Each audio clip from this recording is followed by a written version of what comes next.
आइए, स्वागत है संस्कार एकेडमी के इस लेक्चर सीरीज में। आज वर्ग 10 के मैथ की अगली वीडियो बना रहे हैं, तैयार कर रहे हैं। इसमें हम दो चर वाले रैखिक समीकरण का हल ग्राफीय विधि से देखेंगे। ग्राफ के द्वारा हम समीकरण का हल कैसे निकालते हैं, इससे पहले 5 विधि से 5 वीडियो अपलोड है समीकरण के हलों का। तो आ जाइए, हम ग्राफीय विधि से हल करते हैं। और यह एक ऐसा विधि है कि किसी भी परीक्षा में, बोर्ड परीक्षा में 5 नंबर का एक प्रश्न आना ही आना है, इसलिए अति ध्यान से इसे देखना है। आइए शुरू करते हैं। हमारा समीकरण है 2x plus 2y equal to 1 और दूसरा समीकरण है 2y minus 3x equal to 6। तो हम किस तरह एक ग्राफ पर समीकरण का हल निकाल लेंगे, तो आइए यहां शुरू करते हैं। यहां लिखेंगे समीकरण 1 से। पहले हम समीकरण 1 पर विचार करते हैं और हम इसमें क्या करते हैं कि एक समीकरण में दो चर है, एक x और एक y। हम अपने मन से, अपनी मर्जी से या अपनी सुविधा अनुसार एक चर का मान लेते हैं, मानते हैं, और एक चर का मान जो मन होगा ले लेंगे और दूसरा चर का मान हमें समीकरण हल करके निकल जाएगा। इस तरह बारी बारी से कम हम 3 मान निकालते हैं। तो चलो यहां हम मान लेते हैं कि हम y मानेंगे और x निकलेगा, या y निकलेगा x मानकर। तो हम पहले y वाले पद को इधर रखेंगे और 2y equal to 1 minus 2x। ये तो समीकरण की है कि जब ही पक्ष बायां से दायां पक्ष में पद जा रहा है, चिन्ह बदलेगा। हम यहाँ सोच रहे हैं कि पहले चर का मान हम मान लेंगे और दूसरा चर का मान हमें निकल जाएगा। तो जिस चर का मान हम मानेंगे उसको दाईं ओर ले जाएंगे। ध्यान रखना है, जिस चर का मान हम सोच रहे हैं कि अपने मन से मानेंगे, उस चर को हम दाएं पक्ष में ले जाएंगे। अब इधर देखो, तो ये जो y का मान आ रहा है, y equal to 1 minus 2x by 2। इतना तक हम इसलिए निकाल लेते हैं कि हम यहां भी मान बैठा सकते हैं, लेकिन हर स्टेप में हम ये 2 स्टेप हमको आना ही होगा। तो इतना हम निकाल लेते हैं फाइनली कि प्रत्येक मान निकालने में ये 2 स्टेप करने से हम बच जाएंगे, थोड़ी समय की भी बचत हो जाएगी। तो अब चलो, अब यहां लिखते हैं कि यदि हम x का कोई मान लेते हैं, मान लो 1 ले लेते हैं, 2 ले लेते हैं, 3 ले लेते हैं, माइनस 1 ले लेते हैं, जो मन आवे ले लेंगे। मान लिया कि हमने लिया यदि x इक्वल टू 1, यहां x के जगह इस 1 को बैठाकर देखेंगे कि y का मान क्या है। तो यहां हमारा y निकल रहा है 1 माइनस 2 इंटू 1, x की जगह पुट किए, by 2 equal to 1 minus 2 by 2 equal to minus 1 by 2। तो इस तरीका से माइनस 1 बाई 2 आया। 1 बाई 2 का मतलब है कि 1 को 2 भाग में बांट दो, आधा हो गया। तो अब यहां हम इस तरह से एक ऐसे घर बनाते हैं और x का मान x के घरों में, y का मान y के घरों में भरेंगे। x का मान 1 है, यह x के घर में भर दिया, और y का मान माइनस 1 बाई 2 है, यह इसमें भर दिया। हमारा एक मान भर गया। इसी तरह हम दूसरा मान लो कि 2 मान लेते हैं, तो यहां हम लिखेंगे कि यदि x इक्वल टू 2, तो x इक्वल टू 2, तो यहां फिर बैठाएंगे तो क्या निकल रहा है, y equal to 1 minus 2 into 2/2 equal to 1 minus 4/2 equal to minus 3/2। इसको हम यहां भर लिया। x के घर में 2 और y का मान आ रहा है माइनस 3/2। अब चलो मान लेते हैं, एक माइनस का मान ले लेते हैं। तो यदि x इक्वल टू -2, तो y क्या होगा, y equal to 1 minus 2 into -2/2 equal to 1 और माइनस माइनस मल्टीप्लाई गुना हो करके प्लस हो गया 4/2 इक्वल टू 5/2। इस मान को भी हम फिल कर लेते हैं। वहां x का मान हमने -2 लिया तो y हमारा 5/2 आया। तो समीकरण 1 से हम इस तरह 3 हल समुच्चय निकाले। इसी तरीका से इसको लिया, फिर ऐसे ही हम दूसरे समीकरण को लेंगे। यहां लिखते हैं कि समीकरण 2 से, तो समीकरण 2 है 2y minus 3x equal to 6, मैंने यहां लिख लिया। फिर हम सोचते हैं कि x मानेंगे y निकालेंगे, तो x मानेंगे तो x को हम उस ओर लेकर चले जाएंगे और यहां जो हमारा इस समीकरण बन जाएगा 2y equal to 6 plus 3x, या y equal to 6 plus 3x/2। यहां तक हम इसको ले आए। अब हमें x का मान मानना है। अब यहां देखो, मान मानने में हम एक बात ध्यान रखेंगे। यदि यहां हम x के जगह पर 1 देते हैं तो 6 प्लस 3 × 3 9/2 होता है और 2 से 9 पूरा पूरी नहीं कटेगा।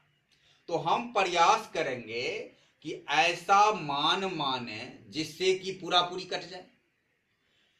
तो यदि यहां हमने 2 रख दिया तो ये 3 दूना 6 और 6 12/2, तब तो कट जाएगा पूरा पूरी। तो हम x के जगह प्रयास करेंगे कि 1 नहीं 2 रख दें।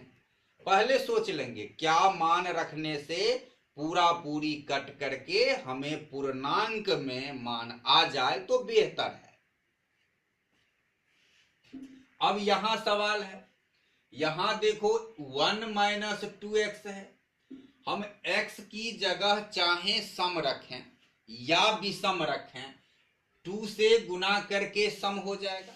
1 रखेंगे 2 × 2, 2 रखेंगे 4 हो जाएगा, 3 रखेंगे 6 हो जाएगा।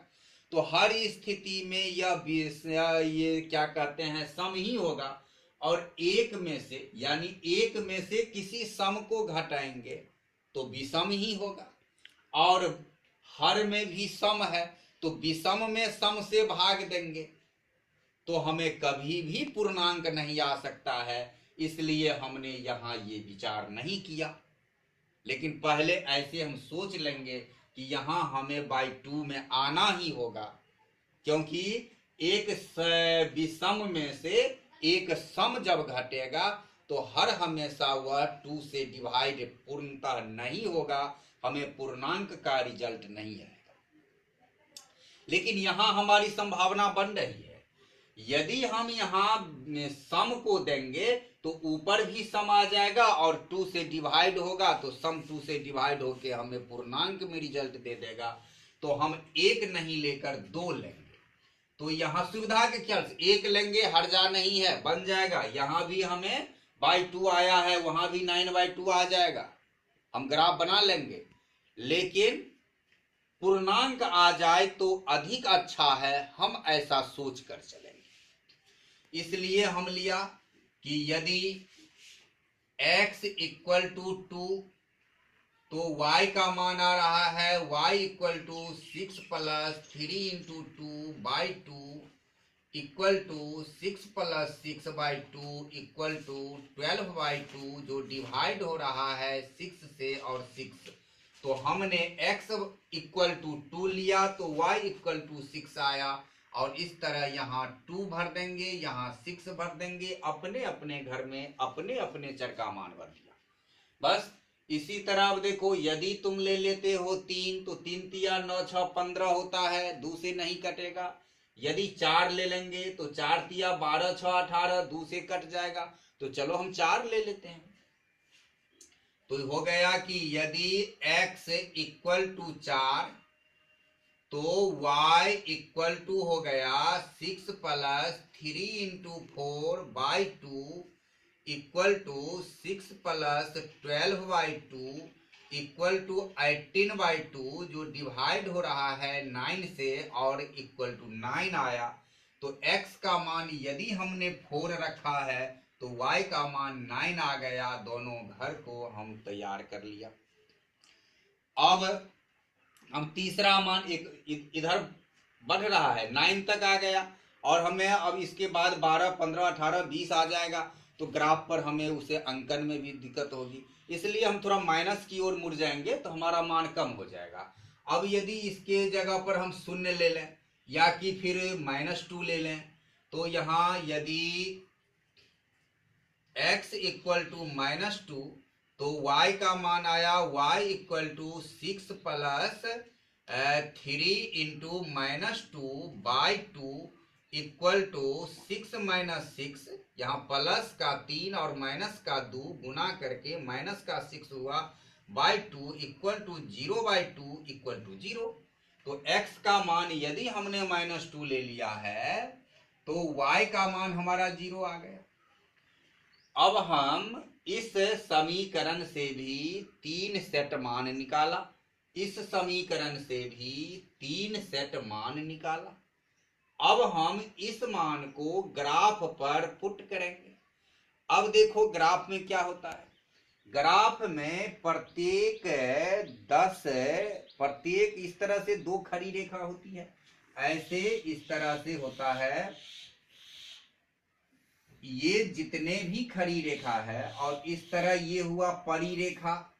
परिरेखा मतलब हुआ क्षैतिज। तो इस तरीका से ये क्षैतिज और उदर्ग बहुत सारी रेखाएं खींची होती है।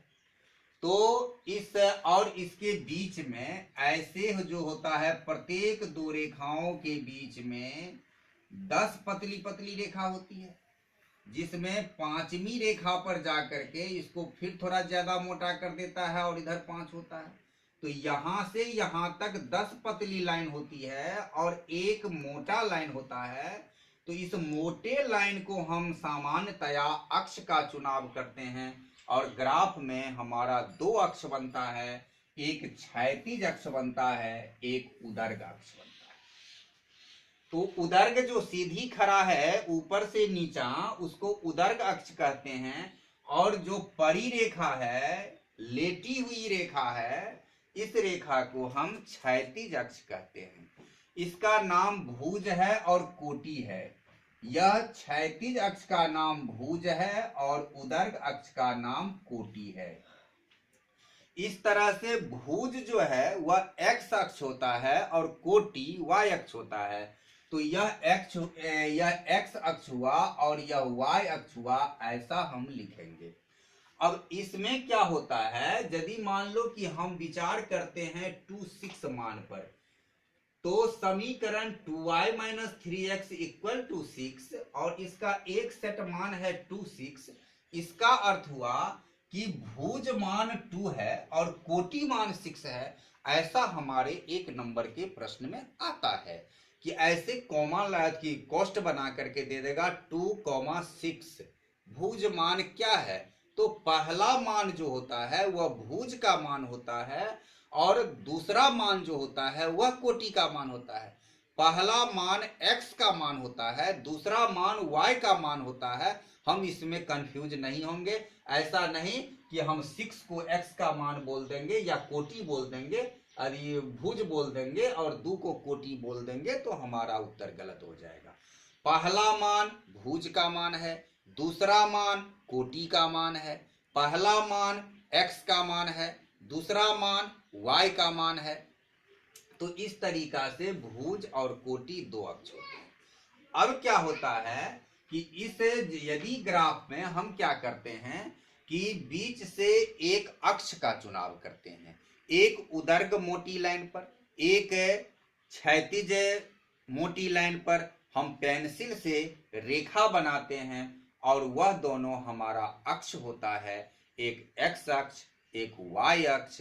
x अक्ष को हम भुज कहते हैं, y अक्ष को कोटि कहते हैं। अब देखो हमारे जो ग्राफ का पेपर है, पन्ना है, तो यदि हम इसे दो रेखा से डिवाइड कर देते हैं तो हमें चार खंड इसका बन जाता है। एक खंड इधर का क्षेत्र हुआ, दूसरा खंड ये हुआ, तीसरा खंड ये हुआ और चौथा खंड ये हुआ। इसको हम पाद बोलते हैं, पाद। और ये हुआ प्रथम पाद, ये है दूसरा पाद, ये है तीसरा पाद और ये है चौथा पाद। तो इस तरीका से जब हम किसी ग्राफ पर अक्ष निर्धारण कर लेते हैं तो हमें ग्राफ चार पाद देता है, जिसमें पहला पाद, दूसरा पाद, तीसरा पाद और चौथा पाद ऐसे हम एंटी क्लॉक, जिस तरह घड़ी की सुई ऐसे दाएं घूमता है और हम बाएं घूमते हुए चले आते हैं तो हमें 1 2 3 4 5 नहीं होता है, 4 तक पाद मिल जाता है।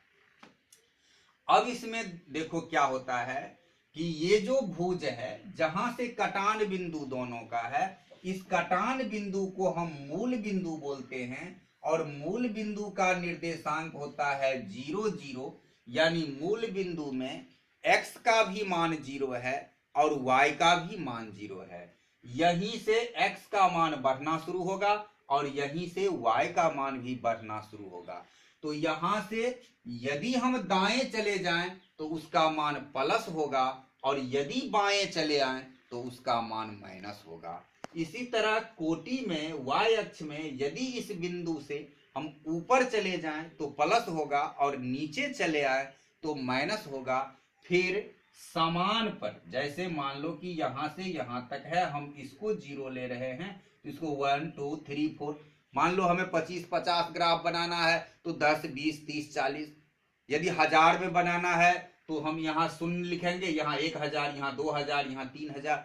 यह हमारे प्रश्न के अनुकूल अंकन होता है कि हम मान कितना अंतर पर, लंबाई हम क्या लें मान का, यह हमारे हिसाब पर आता है। तो चलो इस तरह अब हम इस मान को ग्राफ पर पुट करके देखते हैं और हमें क्या उत्तर आता है।